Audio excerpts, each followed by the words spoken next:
ఉద్దేశం ఈ ప్రభుత్వానికి ఉంది అనేది వాళ్ళ ద్వారా తెలిసిపోయింది. కారణం ఏంటంటే ఇవాళ బస్సులన్నీ కూడా ఇచ్చేసి డిపోలు ఇచ్చి తర్వాత కిలోమీటర్కి వాళ్ళకి డబ్బులు ఇచ్చి ఆ తర్వాత కవర్ పాయింట్లు పెట్టి తర్వాత బయట మందితో పెట్టుకుంటా ఉన్నారు. అంటే ఇక్కడ ప్రమోషన్లు ఉండవు, పదోన్నతులు ఉండవు, రిక్రూట్మెంట్ ఉండదు. కాబట్టి ఆర్టీసీ అనేది ఉండదు. ఇది ఒక 5 ఏళ్లలో క్లోజ్ చేయడానికి ప్రభుత్వం ఇవాళ ప్రభుత్వాన్ని కూడా అనొచ్చు. ఇవాళ వాటాదానం పెట్టాలి. ప్రతి ప్రభుత్వాలు కూడా వాటాదానం పెడతారు. బడ్జెట్లో పెట్టలేదు. బడ్జెట్లో పెట్టకపోతే ఆర్టీసీ ఎట్లా ఉంటుంది? రెండోది మాకు ఇవ్వాల్సిన రియంబర్స్మెంట్ మొత్తం ఇచ్చినట్టుంటే ఇలా ఇబ్బందులు ఉండవు. అవి కూడా ఇవ్వలేదు. ఈ రోజు వరకు 7వ తారీఖు ఇవాళ వరకు కూడా అందరికీ జీతాలు రాలేదు. దశల వారి జీతాలు ఇస్తా ఉన్నారు. అంటే ఏం జరుగుతుంది ఆర్టీసీలో ఎట్లా ఉంటుంది? ఒక దిక్కేమో యాజమాన్యం, తర్వాత గవర్నమెంట్ చెప్తా ఉన్నారు మహాలక్ష్మి పథకంలో చాలా మేలు జరుగుతా ఉన్నది. ఓఆర్ పెరిగింది. ఎస్ రైట్, ఓఆర్ అనూహ్యంగా పెరిగింది. కానీ ఆ డబ్బులు రియంబర్స్మెంట్ మీరు ఇవ్వాలి కదా. అవి ఇవ్వకపోగా మాకు రావాల్సిన రియంబర్స్మెంట్ బస్ పాసులు స్టూడెంట్లే కావచ్చు, వికలాంగులై కావచ్చు, అట్లాంటివన్నీ ఏది కూడా ఇవ్వట్లేదు. రెండోది బడ్జెట్లో లేదు. మరి ఇవన్నీ లేకపోతే ఆర్టీసీ ఎట్లా ఉంటుంది? కొత్త బస్సులు కొంటున్నారు. మీరేం చెప్పారు?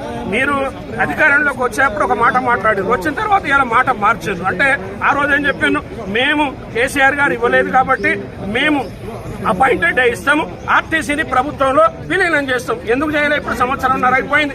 ఎందుకు చేయలేదని అడుగుతా ఉన్నాం. నిజంగానే మీకు ఆలోచన చిత్తశుద్ధి ఉంటే చేయాల్సిన అవసరం ఉండే, చేయలేదు.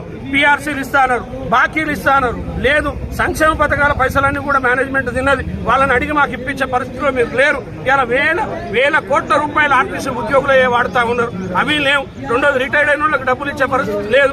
తర్వాత పాతగా రిటైర్డ్ అయిన వాళ్ళకి ఇంతవరకు కూడా 2022 ఏప్రిల్ నుంచి వాళ్ళకి లాస్ట్ సార్లు సెటిల్మెంట్ ఇవ్వలేదు. మరి ఎప్పుడు ఇస్తారు? ఇవన్నీ పీఆర్సీలు చేస్తా ఉన్నారు. మరి ఏదో 2017 పీఆర్సీ అయ్యారు, 16 ఇచ్చారు, మేము 21 అన్నారు. 21 ఇచ్చి దాంట్లో ఏం చేసిండ్రు? 6% హెచ్ఆర్ఏ తీసారు. హెచ్ఆర్ఏ ఎవరికి తీయాలి?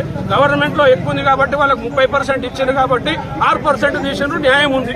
మమ్మల్ని కూడా గవర్నమెంట్ లో కలిపి ఆన్ పార్ విత్ గవర్నమెంట్ ఇచ్చి 6% తీస్తే బాగుండేది. కానీ మాకు పాత జీతాలలో 6% తీస్తే ఉన్న 4 మంది అయితే ఉన్న 4 ఊడిపోయినట్టుగా ఆ 21 పోయి 15% అయింది. ఇది న్యాయం అని అడుగుతా ఉన్నారు. రెండోది అందరికీ 8 ఏళ్ల నుంచి ఇంకా రిటైర్డ్ అయిన వాళ్ళకి వాళ్ళందరూ కూడా 2017కి సంబంధించిన పీఆర్సీ చేయలేదు, లెక్కలు చేయలేదు, పైసలు ఇవ్వట్లేదు. ఆ తర్వాత 2021ని మీరే చెప్పిండ్రు ఆన్ పార్ విత్ గవర్నమెంట్ 2021 ప్రభుత్వ ఉద్యోగులతో మేము కలిపేసి వాళ్ళకున్న వెసులుబాట్లు అన్ని కూడా మీకు చేస్తా అని మీరే కదా చెప్పింది. అందుకే కదా మేము పెట్టింది. మరి ఎందుకు మీరు చేయట్లేదు ఇవాళ?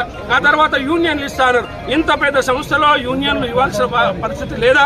ఇవాళ యూనియన్లు ఎందుకు ఇవ్వాలి? దీనికి ఏమన్నా మీకు డబ్బులు అవుతాయా? ఏమన్నా పెద్ద ఆర్థిక నష్టం అవుతుందా? ఇవ్వలేదు. అంటే ఎవరు చెప్తే వింటా ఉన్నారు? యాజమాన్యం చెప్తే మీరు వింటా ఉన్నారా? మీరు చెప్తే యాజమాన్యం వింటుందా?